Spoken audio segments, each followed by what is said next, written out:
Ini baru jam 6 pagi, tapi serangga ini sudah sibuk bekerja.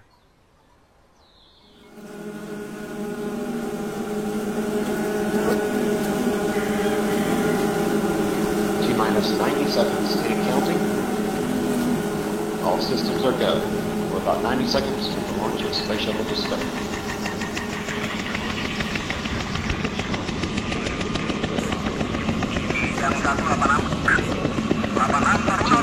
Seconds and counting. We're transferring to orbital internal power at this time. Discovery is now running off its 3 onboard fuel cells. Coming up on a go where all systems start.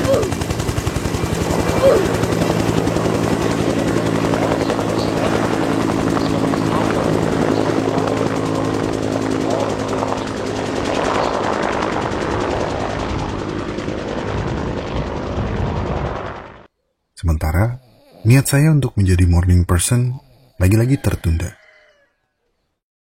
Serangga sibuk ini akan mengunjungi lebih dari 5.000 bunga dalam sehari.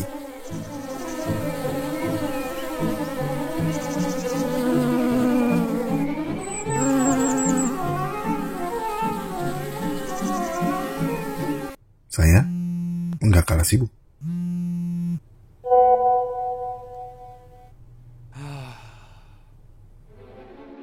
Serangga kecil ini memiliki rambut di sekitar tubuhnya untuk menangkap serbuk sari. Ibarat bola velcro kecil yang bisa terbang.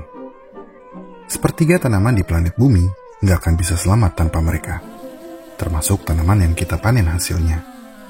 Tanpa mereka, Einstein mengkalkulasikan manusia hanya bisa bertahan selama 4 tahun. Ironisnya, zat kimia yang dihasilkan manusia mungkin menjadi alasan kepunahan mereka. Ini adalah cerita tentang lebah, khususnya lebah madu.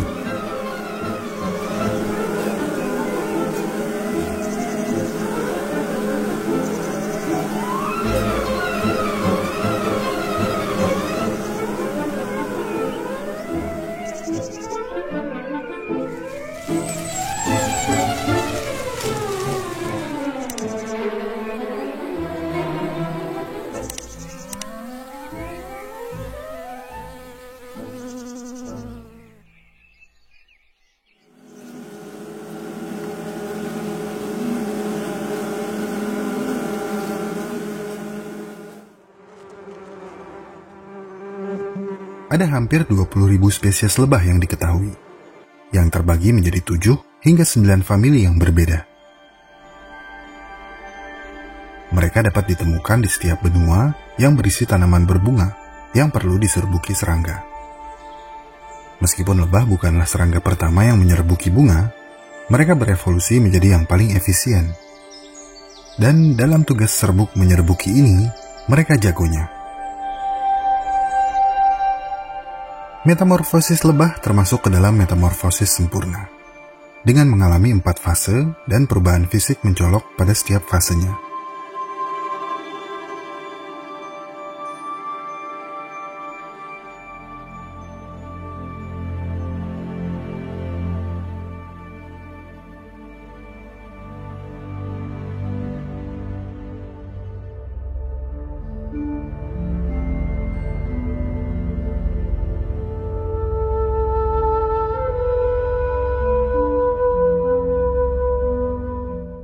Lebah berevolusi dari tawon, yang seperti kita sudah tahu adalah predator. Mereka memangsa serangga lain. Ilmuwan percaya bahwa peralihan diet dari mangsa hidup ke serbuk sari mungkin terjadi ketika larva nenek moyang purba mereka memakan serangga penghisap bunga yang tubuhnya penuh dengan serbuk sari.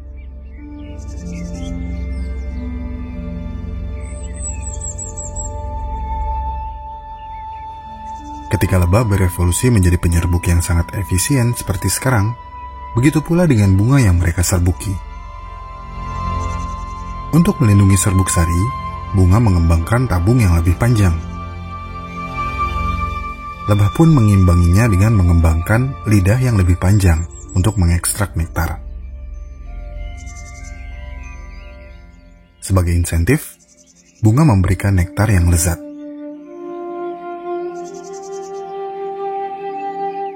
Lebah juga mengembangkan lebih dari 3 juta helai bulu-bulu halus di seluruh tubuhnya, bahkan di kepala dan di mata mereka. Kaki belakang mereka telah dikhususkan untuk membantu mengumpulkan dan membawa serbuk sari. Kita tahu lebah mengisap nektar untuk menghasilkan madu. Tapi apa gunanya serbuk sari yang mereka bawa? Oke, kita bahas satu persatu ya.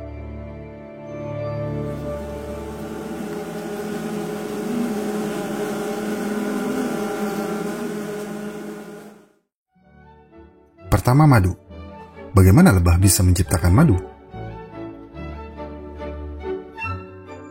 Sebuah hive atau sarang lebah yang aktif dan sehat akan membuat dan mengkonsumsi lebih dari 50 kg madu dalam 1 tahun. Dan semua itu membutuhkan banyak tenaga. Maka dari itu, ada pembagian tugas antara lebah-lebah. Ada 3 kelas utama dalam koloni lebah, yaitu drone atau penjelajah, worker atau pekerja, dan queen atau ratu. Madu terbuat dari nektar, tapi madu tidak keluar dari bunga dengan bentuk lengket dan berwarna keemasan. Proses perubahan nektar menjadi madu cukup rumit. Lebah pekerja akan menjelajah mencari bunga bernektar. Setelah menemukan sumber nektar yang baik, lebah akan menyelusup ke dalam bunga dengan membenamkan kepala mereka ke tabung bunga, menggunakan proboscisnya yang panjang, yang telah disesuaikan secara khusus untuk menyeruput sedikit demi sedikit nektar ke salah satu dari 2 perutnya. Yap, lebah memiliki 2 perut. Satu untuk mencerna makanan, satu lagi untuk menyimpan madu.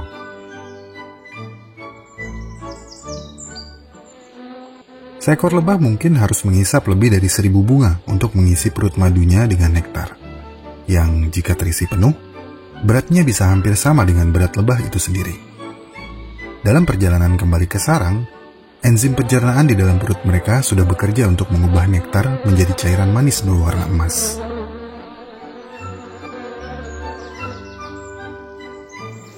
Saat kembali ke sarang, nektar di dalam perut akan didistribusikan secara gotong royong. Lebah pekerja akan memuntahkan nektar ke mulut lebah pekerja lain. Lalu lebah pekerja akan memuntahkannya ke mulut lebah lain. Dan seterusnya, sampai akhirnya ditempatkan di sel di dalam sarang. Permainan estafet muntah ini adalah bagian penting dari proses pembuatan madu, karena setiap lebah akan menambahkan enzim pencernaan untuk mengurai rantai panjang zat gula kompleks di dalam nektar mentah menjadi monosakarida sederhana, seperti fruktosa dan glukosa. Pada titik ini, nektar masih cukup encer. Lalu lebah mengepakkan sayapnya dan menciptakan aliran udara di dalam sarang untuk menguapkan dan mengentalkan nektar. Akhirnya, mereka menutup sel dengan beeswax atau lilin lebah, sehingga muntahan lebah yang kaya enzim ini dapat menyelesaikan transformasinya menjadi madu. Ya, secara teknis, madu adalah muntahan lebah. Karena kandungan air yang rendah dan pH asamnya, madu tidak mengundang bakteri atau jamur untuk berkembang biak, sehingga madu tidak mudah membusuk dan memiliki masa simpan yang sangat lama di dalam sarang atau di dapur kamu. Bahkan, ada madu yang ditemukan di kuburan Mesir yang berusia ribuan tahun. Masih sangat murni. Meskipun tidak ada yang berani memakannya, ini membuktikan kualitas madu tidak berkurang meski disimpan dalam waktu yang sangat lama. Untuk 1 pon madu, puluhan ribu lebah akan terbang bersama-sama lebih dari 3 kali ke seluruh dunia dan mengunjungi hingga 8 juta bunga. Ini membutuhkan kerja tim dan strategi. Dan meskipun mereka tidak dapat berbicara, mereka berkomunikasi dengan bahasa tubuh. Lebah yang baru pulang mencari nektar akan menari untuk memberitahu lebah lain di mana mereka menemukannya. Tarian melingkar berarti bunga cukup dekat dengan sarang. Tetapi untuk nektar yang jaraknya jauh, mereka akan bergoyang. Tarian lebah madu pertama kali diterjemahkan oleh Carl von Frisch. Ini jelas merupakan salah satu contoh komunikasi hewan yang paling unik di alam. Pertama, lebah berjalan dalam garis lurus, menggoyangkan tubuhnya maju mundur sambil menggetarkan sayapnya, lalu akan bergerak membentuk angka 8. Sudut di mana lebah tersebut berjalan sambil bergoyang akan memberitahu lebah lain berapa jarak dan arah yang harus ditempuh.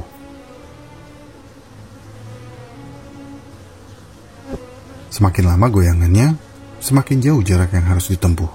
Dan jika semakin baik kualitas nektarnya, maka semakin bersemangat pula lebah menggoyangkan tubuhnya.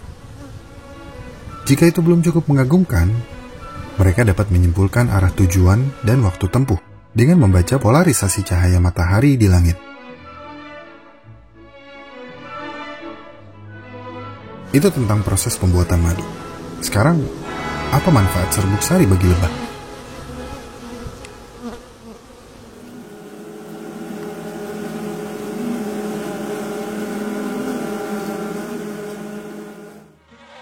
Kamu tentu sering melihat lebah membawa serbuk sari di kaki belakang mereka. Secara logika, kita pasti akan mengira kalau itu hanya serbuk sari yang tersangkut secara tidak sengaja. Tapi kenyataannya tidak sesederhana itu. Tumbuhan sesungguhnya ingin lebah membawa serbuk sari mereka, lalu pergi dan menyebarkannya ke bunga lain. Itulah yang dinamakan penyerbukan, cara tumbuhan berkembang biak.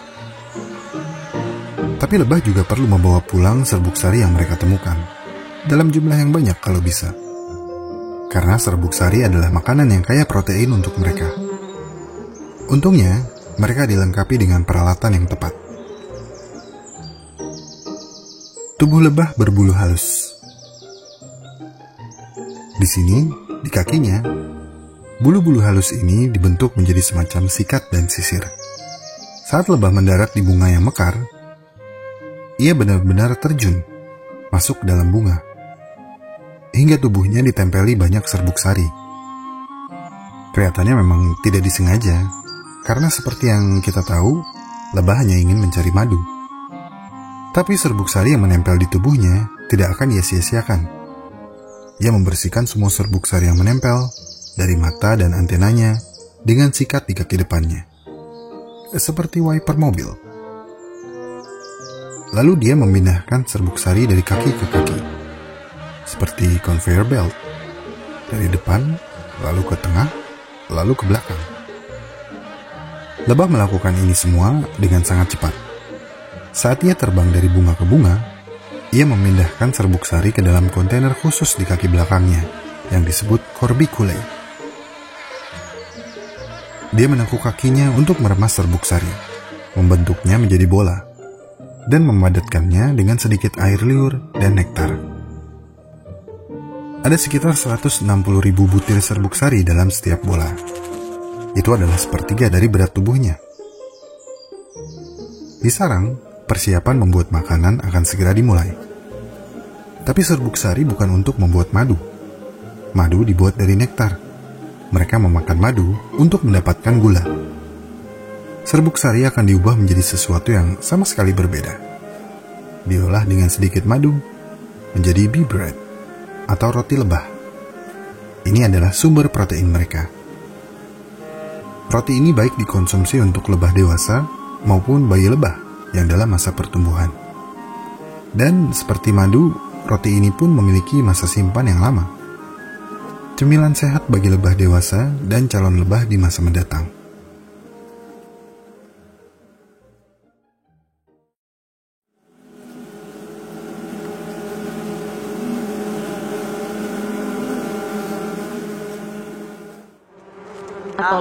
Tolong saya, banyak lebah nih. Sebagian dari kita, termasuk saya, takut sama lebah karena mereka bisa menyengat. Sengatannya meskipun tidak begitu menyakitkan, namun bisa mematikan bagi seseorang yang memiliki alergi.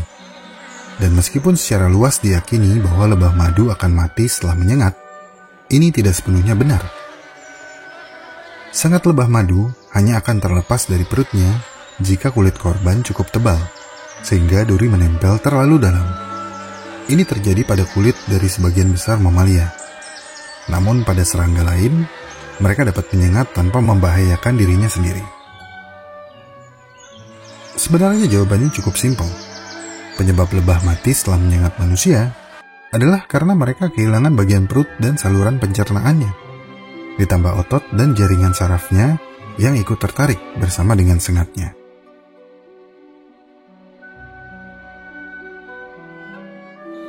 Random facts ya.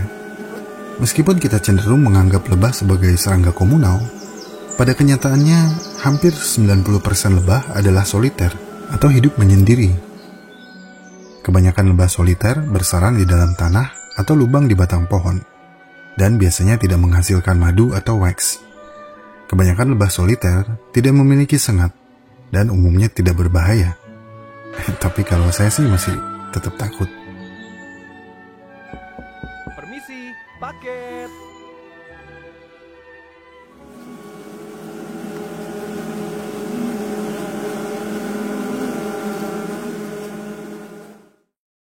Sebelumnya saya menyebutkan kalau ada 3 kelas utama dalam koloni lebah: pekerja, drone, dan ratu. Dan masing-masing kelas memiliki peran yang spesifik. Setiap kelas memiliki peran penting yang saling bersinergi, dan kesinambungan peran ini akan mendukung kehidupan koloni. Kita mulai dari ratu. Ratu koloni lebah dipilih secara acak. Sejak lahir, dia secara eksklusif diberi makan royal jelly yang mempercepat perkembangannya. Setelah dewasa, dia kemudian keliling sarang, membunuh pesaingnya, yaitu calon lebah ratu lain, dan mengambil posisi di atas tahta. Killer Queen? She's a killer queen. Fungsi utama ratu lebah adalah reproduksi. Dan pada masa puncaknya, ia bisa bertelur hingga 1.500 telur per hari. Secara umum, seekor ratu lebah dapat bertelur hingga 250 telur per tahun, dan hingga 1 juta telur sepanjang masa hidupnya. Selama musim kawin, dia akan terbang ke sarang yang jauh untuk kawin dengan beberapa pejantan, dan menyimpan semua sperma yang ia dapatkan, yang nantinya akan ia gunakan di sarangnya untuk bertelur. Setiap telur yang tidak dibuahi, yang tidak tersentuh sperma secara langsung, akan menjadi drone atau lebah jantan, yang berarti mereka hanya memiliki 1 set kromosom. Sementara telur yang terbuahi adalah lebah betina, yang ditakdirkan akan menjadi ratu atau pekerja.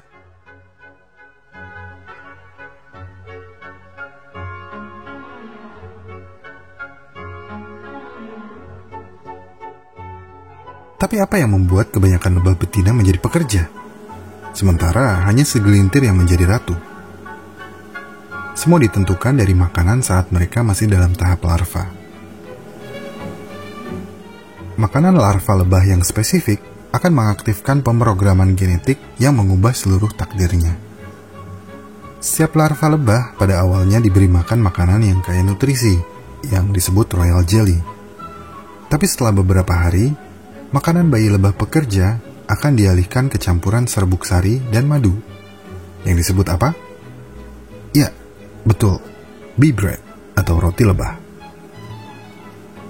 Tapi ratu lebah hanya makan royal jelly seumur hidup mereka, bahkan setelah dewasa. Para ilmuwan dulu mengira hanya royal jelly yang menentukan status sosial seekor lebah, dan hanya ratu lebah yang punya akses ke royal jelly ini.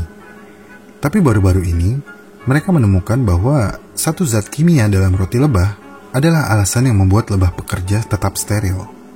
Jadi semua lebah pernah memakan royal jelly, dan roti lebahlah penentu takdir dalam koloni lebah.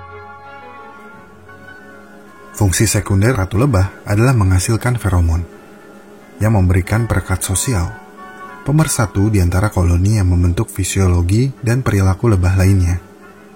Feromon ratu lebah adalah pemersatu bangsa yang sesungguhnya. Dan karena ini, lebah madu dinyatakan memiliki salah satu sistem komunikasi feromon yang paling kompleks di alam. Jenis feromon pun bisa memberikan beragam respons. QMP atau Queen Mandibular Pheromone atau feromon mandibula ratu adalah salah satu set feromon yang terpenting di dalam sarang lebah. Feromon ini mempengaruhi perilaku sosial, pemeliharaan sarang, perilaku kawin, dan penghambatan perkembangan ovarium pada lebah pekerja. Efeknya bisa pendek atau panjang. Feromon alam di sisi lain memerintahkan koloni untuk standby dan menyerang jika ada seekor lebah yang terbunuh. Asap dari kayu tertentu bisa menutupi aroma feromon ini.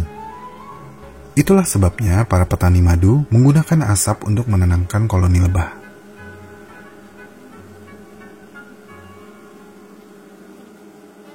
Mayoritas lebah yang menempati koloni adalah lebah pekerja. Mereka adalah betina yang belum berkembang secara seksual dan biasanya tidak akan pernah bertelur. Tugas utama mereka adalah membersihkan sarang, merawat ratu, memberi makan larva, mendistribusikan nektar yang masuk, memproduksi beeswax, dan menjaga pintu masuk sarang.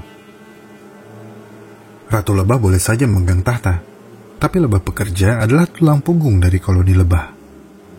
Bahkan ketika ratu lebah mati dan kursi kepemimpinan kosong, beberapa lebah pekerja akan mengembangkan organ seksual dan meletakkan telur drone yang belum dibuahi sampai ratu baru naik tahta.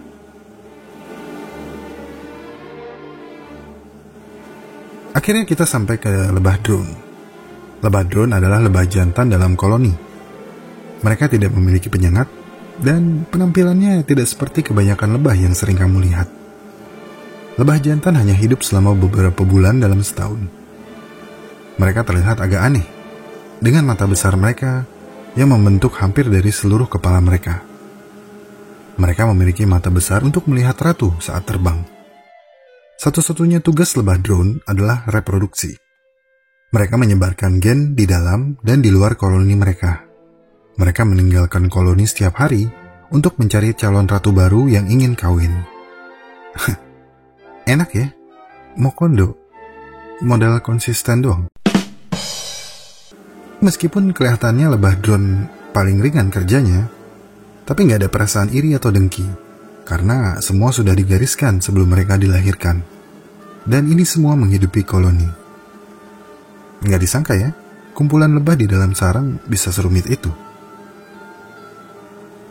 Bicara tentang sarang lebah, pernahkah kamu penasaran kenapa sel-sel di dalam sarang lebah berbentuk heksagonal atau segi 6? Saya juga penasaran, dan setelah mencari tahu, saya terkagum. Karena fakta bahwa lebah madu sebenarnya adalah ahli matematika yang hebat. Bahkan, ilmuwan mengklaim serangga kecil ini dapat menghitung sudut dan bahkan dapat memahami kebulatan bumi melalui polarisasi matahari. Sekarang, mari kita bahas mengapa lebah memiliki bentuk heksagonal sebagai struktur utama sel-sel mereka.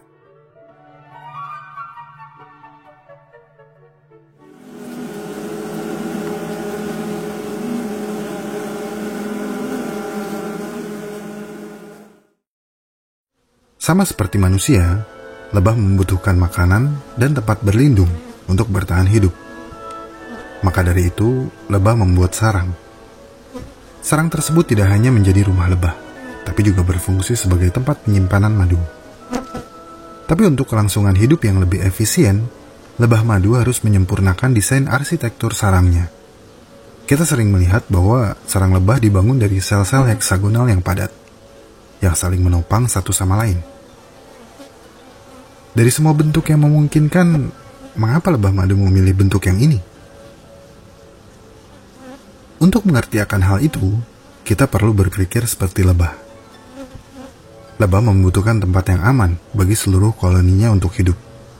Demikian pula dengan tempat penyimpanan dan pematangan nektarnya hingga berubah menjadi madu.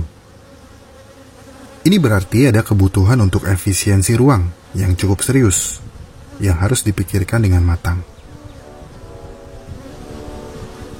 Hal pertama yang harus dipikirkan adalah membangun unit penyimpanan atau sel, yang luasnya cukup besar untuk menampung lebah, tapi juga dapat berfungsi sebagai wadah, tempat penyimpanan adonan nektar atau madu. Hal berikutnya adalah memutuskan dari bahan apa sel-sel kecil itu harus dibuat. Lebah tidak memiliki paruh atau lengan untuk mengambil sesuatu, tapi mereka mampu menghasilkan lilin atau beeswax. Masalahnya, Memproduksi lilin membutuhkan banyak kerja keras. Lebah harus mengkonsumsi 8 ons madu untuk menghasilkan hanya 1 ons lilin. Dan mereka tidak mau menyia-nyiakan madunya. Jadi, mereka membutuhkan desain yang memungkinkan mereka menyimpan madu sebanyak mungkin, tapi dengan menggunakan lilin sedikit mungkin. Bentuk apakah itu?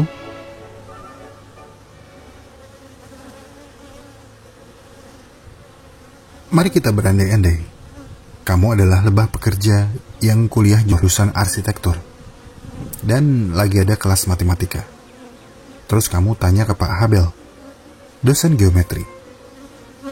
Pak Habel, menurut Bapak, bentuk apa yang memberi kita ruang paling banyak untuk menyimpan madu kita, tapi membutuhkan lilin paling sedikit? Dengan pasti Pak Habel menjawab, bentuk yang kamu cari tentu saja lingkaran. Pulang kuliah, karena penasaran, kamu langsung ke lokasi konstruksi dan mulai membangun sarang menggunakan sel berbentuk lingkaran. Setelah selesai, kamu segera mengetahui ada masalah dalam desain lingkaran kamu, yaitu celah kecil di antara sel. Nggak ada lebah yang bisa muat di sana. Banyak space yang terbuang. Kamu menggerutu dalam hati. Mengabaikan pelajaran geometri, kamu membentuk kelompok dan mencoba menangani masalah ini sendiri. Kamu pun kembali memikirkan desain sarang yang terbaik. Satu lebah menyarankan, kayaknya kita bisa menggunakan segitiga ini nih. Coba lihat. Mereka cocok satu sama lain. Lalu ada lebah lain yang menyarankan untuk menggunakan bentuk kotak. Lalu ada satu lebah yang bilang, pentagon pasti nggak akan bisa. Tapi kayaknya heksagon bisa. Sekilas terbesit kembali tujuan utama kamu. Sebuah bentuk yang menghabiskan paling sedikit lilin, tapi dapat menyimpan begitu banyak madu. Kamu benar. Kayaknya segi 6. Kamu mengangguk tanda setuju. Kenapa segi 6? Tanya lebah yang menganjurkan bentuk segitiga. Bukannya bentuk heksagon lebih terlihat seperti lingkaran? Tanya lebah yang menganjurkan bentuk kotak. Supaya aku yakin, mereka bersama-sama menghitung luas segitiga, kotak, dan heksagon. Dan dari situ, mereka setuju bahwa segi 6 adalah bentuk yang memberi ruang penyimpanan paling banyak. Akhirnya mereka menyetujui bahwa heksagon adalah bentuk yang ideal. Kemudian mereka mempopulerkannya. Akhirnya honeycomb dengan sel-sel berbentuk heksagon menjadi trademark lebah sampai saat ini.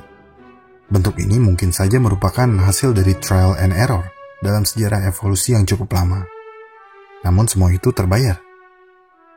Dengan hasil akhir yang sangat indah, koloni lebah yang kompak membangun sesuatu yang membuat takjub setiap arsitek.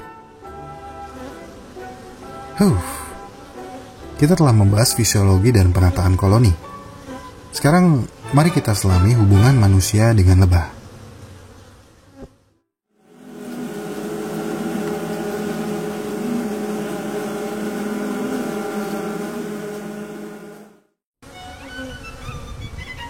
Tanpa lebah, kita tidak akan memiliki kopi, apel, persik, semangka, jeruk, stroberi, blueberry, manggis, aprikot, kenari, terong, anggur, almond, kiwi, pepaya, mangga, pisang, jambu, pir, duren, cabe, paprika, melon, alpukat, atau mentimun. Basically, tanpa lebah, kita tidak akan memiliki sebagian besar buah-buahan atau kacang-kacangan yang sering kita konsumsi. Karena lebah menyerbuki sepertiga tanaman di seluruh dunia. Kita sangat bergantung pada lebah, sehingga diyakini bahwa jika populasi lebah di dunia menghilang, manusia pun akan menyusul setelahnya. Yang membingungkan adalah, selama 15 tahun terakhir, populasi lebah telah menyusut dengan sangat cepat. Adalah CCD. CCD mas, bukan OCD. CCD adalah Colony Collapse Disorder, sebuah fenomena hilangnya atau hancurnya koloni lebah. Penyebabnya bukan cuma satu, tapi ada banyak faktor yang mengakibatkan kematian massal dari lebah madu. Penyebab utama matinya koloni lebah di seluruh dunia berhubungan dengan meluasnya penggunaan neonikotinoid sebagai pestisida. Lebah yang bersentuhan dengan pestisida ini akan menunjukkan gejala yang mirip dengan Alzheimer atau pikun. Mereka secara spontan meninggalkan sarang mereka hanya untuk tersesat dan tidak pernah menemukan jalan pulang. Selain pestisida, ada penelitian bahwa lebah juga mati karena berbagai macam parasit, virus, dan jamur. Mites atau tungau menyerang ratu lebah, melemahkan larva lebah, dan menyebabkan cacat.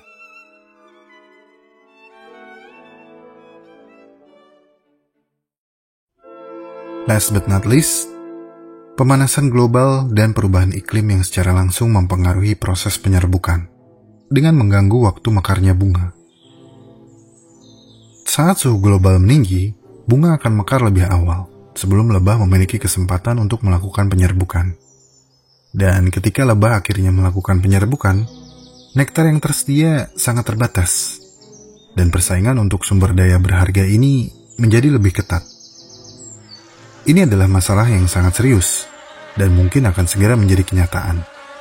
Terlepas dari keyakinan kamu, global warming adalah nyata, dan kita perlu bertanggung jawab atas tindakan kita sebelum terlambat. Seekor lebah adalah makhluk yang cukup sederhana, tetapi bersama-sama mereka menciptakan koloni yang sangat kompleks dan sosial. Jika dipikir, membuat madu adalah bentuk lain dari bertani, dalam skala kecil namun mewah.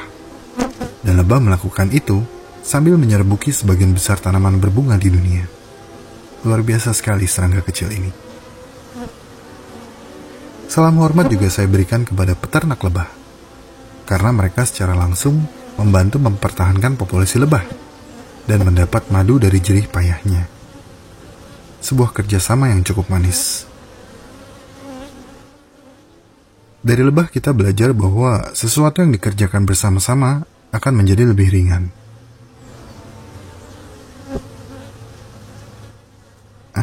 Udah, gitu doang. Enggak, deng. Dari lebah kita belajar bahwa terkadang sesuatu yang kecil sering kita anggap remeh, tidak bernilai, dan seringkali kita abaikan. Ada pepatah lama mengatakan, kita tidak akan merindukan hujan sampai musim kemarau datang. Jika lebah sampai hilang, bagaimana nasib kita di masa mendatang?